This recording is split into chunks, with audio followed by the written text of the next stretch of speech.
অনেকে বলে হুজুর দোয়া করেন ছেলে যেন আব্দুল কাদের জেলানি হয়। এমনি হবে? রাশেদুল ইসলাম যে মাদ্রাসা বানিয়েছে, ওই রকম মাদ্রাসায় আব্দুল কাদের জেলানিকে তার মা নিয়ে গেছে।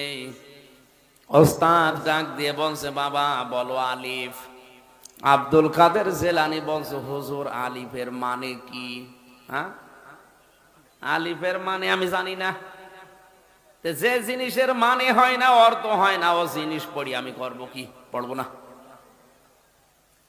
ওস্তাদ বলে, বাবাজি তুমি কি জানো আলিফের মানে? বলে, হ্যাঁ আমি মায়ের কাছ থেকে শুনেছি। কি শুনেছো বলো দেখি। হযরতে আব্দুল কাদের জেলানী তিনি শুরু করলেন, আল্লাহ ইলাহা ইল্লাহু আল হাইয়ুল কাইয়্যুম লা তাখুযুহু সিনাতুন ওয়ালা নাওম।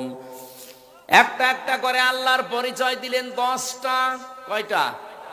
এই আয়াতের ভেতরে আল্লাহর 10টা ক্ষমতার কথা আছে। ফরজ নামাজের পরে কেউ যদি আয়াত পড়ে, আয়াতুল কুরসি যেটা আমরা বলি, এর ভেতরে আল্লাহর 10টা ক্ষমতার কথা বলা আছে।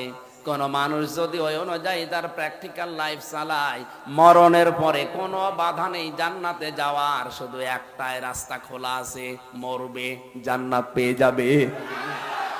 কিন্তু 10টা আবার মানা লাগবে। আব্দুল কাদের জেলানী 10টার পরিচয় দিলেন আয়াতুল কুরসি তেলাওয়াত করে।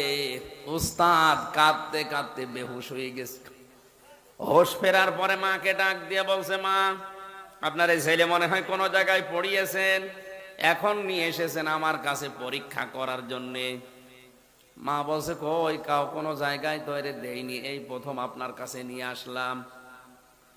ওস্তাদ বলে, মা গো আপনার এই ছেলের তো পুরা কোরআনের প্রায় 18 পারা মুখস্থ আছে। মা আমার কান্না আরম্ভ করলেন। ওস্তাদ বলে, মা আপনি কাঁদেন কেন? আপনার তো খুশির বিষয়, আপনার তো আনন্দ লাগার কথা যে এতটুকু বয়স, এই বয়সে আপনার ছেলে কোরআনে কারিমের 18 পারা মুখস্থ করে ফেলেছে, তা অর্থ সহ ব্যাখ্যা করতে পারে। মা ডাক দিয়ে বলে, উস্তাদ আমার আফসোস লাগে এই কারণে, আমার এই সন্তানটা যখন পেটে ছিল প্রতিনিয়ত আমি কোরআনে কারিমের প্রায় 18 পারা পর্যন্ত পড়তাম। আমি পড়া কোরআনের হাফেজা না, আমি 18 পারার হাফেজা। আমি প্রতিনিয়ত কোরআন পড়েছি পেটে রাখা অবস্থায়। এ সন্তান জন্ম নেওয়ার পরে